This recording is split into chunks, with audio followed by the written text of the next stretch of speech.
pasa cuando sacamos el lado más cómico de Virginia Woolf? Esa es la propuesta de Vanessa Martínez de Orlando en el Teatro Quique San Francisco. Bienvenida a Telón y Cuenta Nueva y gracias por estar hoy con nosotros. Gracias a vosotros por invitarme. Vanessa, estamos empezando esta temporada preguntando a nuestros invitados sobre el teatro contemporáneo, el teatro del siglo XXI. ¿Qué crees que distingue el teatro que hacemos hoy, que hacéis hoy? ¿Cuáles son las características del teatro que se hace? Pues es una pregunta muy extensa, ¿eh? Porque yo creo que estamos como de maneras muy distintas intentando dar soluciones muy distintas al mismo problema, ¿no? Que es la manera de acercarnos a un público que es un público completamente distinto al que había pues, hace 50 años, por ejemplo, ¿no? Con un background audiovisual muy potente, donde la televisión y el cine, sobre todo la televisión ahora mismo, te exige un ritmo dramático y una manera de contar las cosas completamente distinta a la que había hace 30 años. Entonces, yo creo que todos estamos en la búsqueda de una conexión con el público actual, ¿no? Mi apuesta personal es la comunicación, quiero decir. Yo veo que hay mucho teatro que se basa más en un planteamiento estético o un planteamiento intelectual más o menos descodificable para el espectador. De hecho, cuanto menos descodificable, mejor. Quiero decir con esto que hay veces que vas al teatro y no te enteras de lo que has visto. Entonces, para ser más sencillos, yo pienso que cualquier acto artístico, no solamente teatral o performático, tiene que tener un emisor y un receptor. Y cuando tú emites el mensaje, tienes que tener en cuenta a la persona que va a recibir ese mensaje. Entonces, yo apuesto por la comunicación, apuesto por el mensaje. Si eso conlleva un nivel estético menos elaborado o eso conlleva un nivel, a todos los niveles, a nivel plástico, a nivel dramatúrgico, a todos los niveles, o algo más concreto y menos abstracto, o algo más basado en lo argumentativo y en lo interpretativo que en lo filosófico o en lo metodológico, ¿no? También, que es una de las prioridades, pues bienvenido sea. Es decir, para mí hay una especie como de vuelta a las raíces. Eso es lo que yo siento que necesita el teatro de hoy en día, ¿no? Volver a la esencia del teatro, que es comunicar. Pero esa es mi opción. Bueno, y esa es tu opción y eso es Orlando, la obra por la que hoy estás aquí, por la que hoy hablamos, que está en el Teatro Quique San Francisco. La pregunta es casi obligada, Vanessa. ¿Cuándo leíste Orlando por primera vez? ¿Te acuerdas de cuál fue la primera Sí, impresión al pasar esas páginas?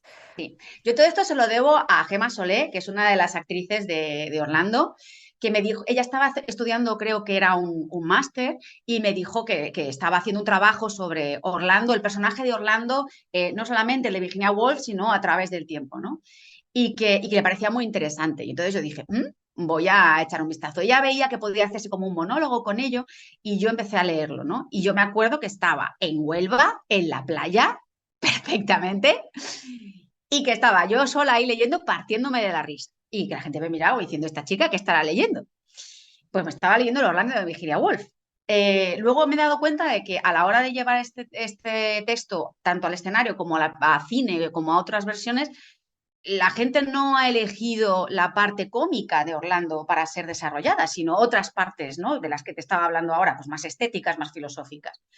Yo vi claramente la intención de Virginia Woolf de reírse de su padre, que era el biógrafo oficial de la época victoriana, y entonces hizo la peor biografía posible jamás contada. O sea, era un cachondeo aquello, es un cachondeo. Los biógrafos de Orlando es un cachondeo, porque es una biografía espantosa.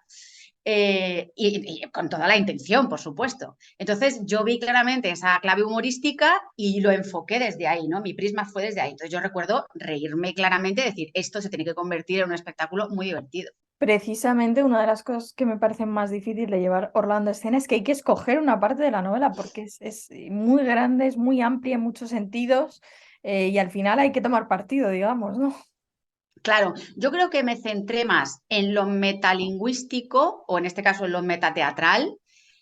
Por eso la idea no fue tanto un monólogo, sino la historia de cuatro biógrafos, cada uno con un estilo muy distinto, que intentan entre todos contar la vida de Orlando, ¿no? Entonces hay un juego constante con el propio teatro, con la propia literatura, con el estilo, con la pertinencia o no pertinencia de determinadas herramientas como la imaginación o la repetición o la omisión. Entonces hay una reflexión sobre el propio hecho de escribir, más allá de que Orlando en sí mismo es un poeta, con lo cual hay un juego de muñecas rusas, ¿no?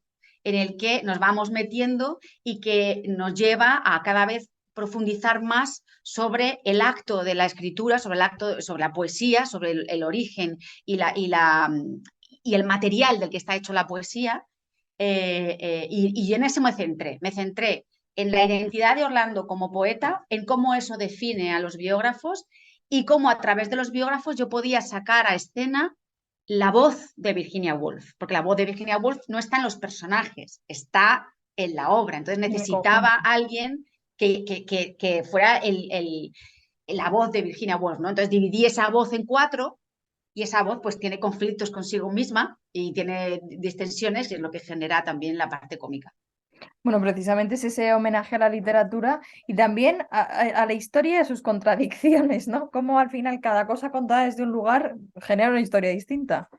Totalmente, porque es que ella vive, eh, él, él vive 200 años y al cabo de 200 años se transforma en ella y vive otros 200 años. Entonces, claro, él mismo, ella misma se da cuenta de que su historia no es la misma desde el punto de vista de un sexo y desde el otro, a pesar de que él o ella no siente una gran diferencia dentro de sí mismo o de sí misma.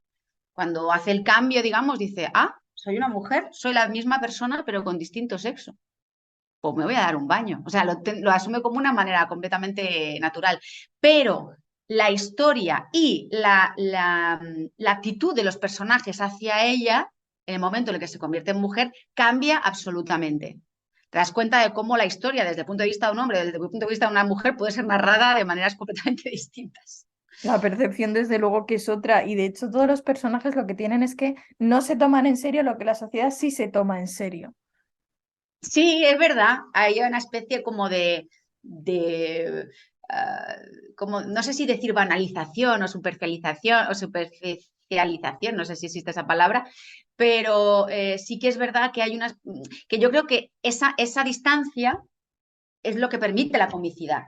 Esa distancia que toman los personajes de la realidad, ¿no? Pues como Green cuando empieza a hablar de Shakespeare y de Marlowe y de Ben Jonson y les pone a parir a todos, ¿no? O sea, y lo hace desde una presunción y desde una soberbia, de un egocentrismo que resulta cómico en sí mismo, ¿no? Pero eso le permite tomar distancia, claro, de cosas como la literatura isabelina, por ejemplo, ¿no?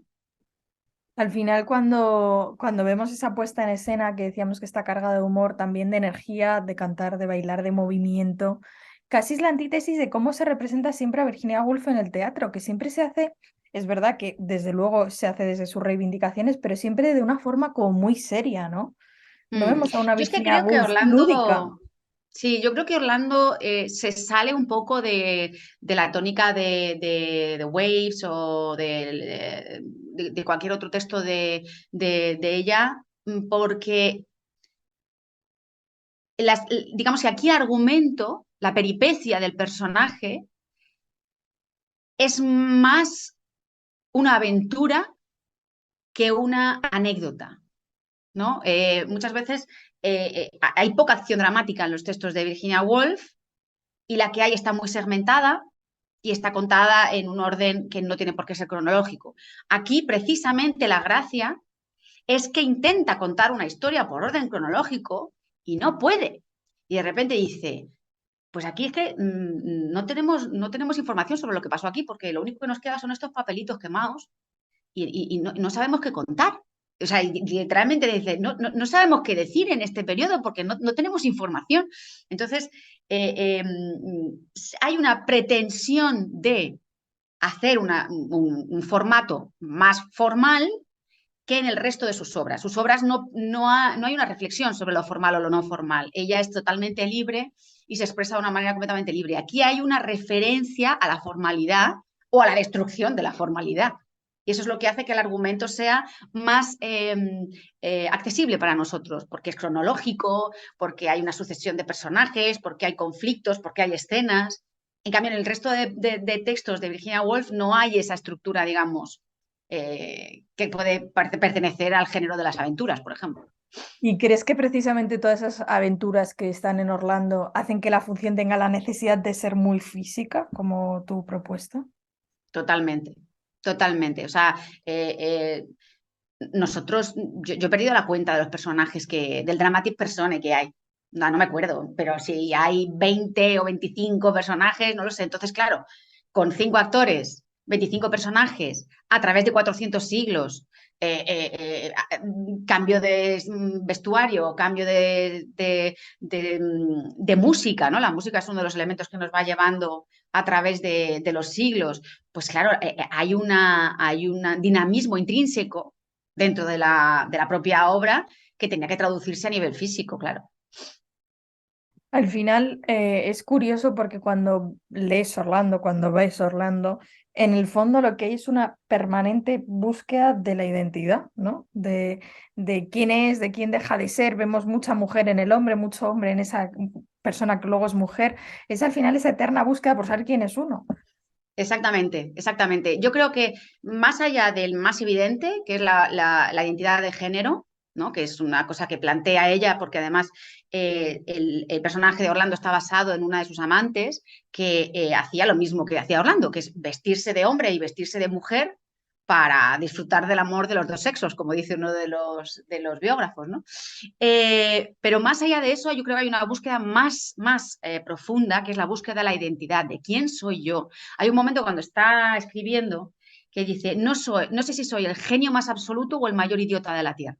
O sea, realmente no sé dónde estoy, no sé cómo ubicarme respecto a la sociedad. Luego hay un momento cuando es mujer que le mandan una carta y le dicen, como eres mujer, ya no puedes heredar tus propias posesiones como hombre. La van a heredar tus hijos varones. Entonces hay un momento que dice, o sea, que no se sabe si soy hombre, si soy mujer, si soy duque o no soy nada. Hay un momento que duda totalmente de su identidad. Entonces lo que se va conformando es quién es Orlando y para qué vive 400 años, que es al final un poco el resumen que hace ella, ¿no? De decir, nosotros no somos la suma de los acontecimientos que hemos vivido, sino la superposición de todas las cosas que nos han pasado. Es decir, no somos un uno más uno más uno más uno, sino todo plegado, todo confundido, todo bien amasado, ¿no? Y al final esa es la identidad, ¿no? La suma de todos los yoes, como dice uno de los biógrafos. Y precisamente para entender y para imaginar esa superposición hace falta de un público muy activo, que imagine todo ese Orlando, todas esas posibilidades de Orlando. Eso es. Yo eso los tengo siempre clarísimo cuando te hablaba antes de la comunicación, ¿no? ¿A qué receptor estoy hablando? Yo le estoy hablando a un receptor ideal que quiere jugar conmigo, que quiere ser parte del espectáculo y que sabe que no se lo van a dar todo hecho, que se lo tiene que currar. Porque a mí me gusta que me traten así. A mí como espectador no me gusta que me den las cosas ya hechas. Me gustan que me dejen un espacio a lo que yo sea capaz de llegar, a lo que yo sea capaz de imaginar, a lo que yo sea capaz de suplir de lo que no veo en escena, suplirlo dentro de mi cabeza. De manera que cada espectador tenga una puesta en escena distinta de Orlando, porque hay una parte que tiene que poner él. Sin embargo, otras puestas en escena, pues más formativas, o sea, más normativas o más convencionales o comerciales, digamos que te dan ya el puré ya pasadito y lo único que tienes que hacer es abrir la boca y comértelo. Yo no, aquí te tienes que cortar el filete. Aquí hay que poner de tu parte. Exacto. Y es curioso porque al final, a pesar de todo, lo que nos queda es la sensación de fugacidad del tiempo, de que el tiempo casi se te escapa de entre las manos, y cómo de Orlando solo quedan esos versos del Roble, la obra en la que reflexiona precisamente sobre la inmortalidad, eso que todos al final queremos, ¿no? Como que el tiempo se detenga, que no se pase, que no acabe. Uy, ella reflexiona sobre la inmortalidad varias veces durante la función. De hecho, dice, me voy a convertir en poeta porque eso es lo único que me va a dar la inmortalidad. Las hazañas de mis antepasados no sirven de nada. las palabras y el hombre que las construye es el que realmente pasa la inmortalidad. Entonces, el final de Orlando, de Virginia Woolf, no dice que muera. Digamos que esto es una opción que nosotros Hemos hemos, tomado. hemos tomado. ¿Por qué?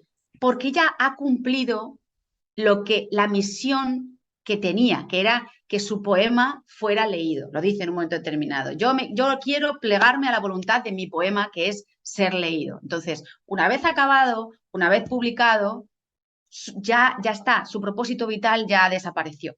Entonces, ahí es donde ella deja de ser Orlando, porque ha alcanzado la inmortalidad, porque a través de su obra ha alcanzado la inmortalidad. En el fondo siempre volvemos a esa idea de que la literatura es la única forma de eternidad. O el arte, ¿no? El arte, no El solamente la arte, sí. literatura, yo creo que el arte, o sea, la capacidad que tiene Bach para ponernos los pelos de punta después de 400 años es algo que a mí me sigue pareciendo magia.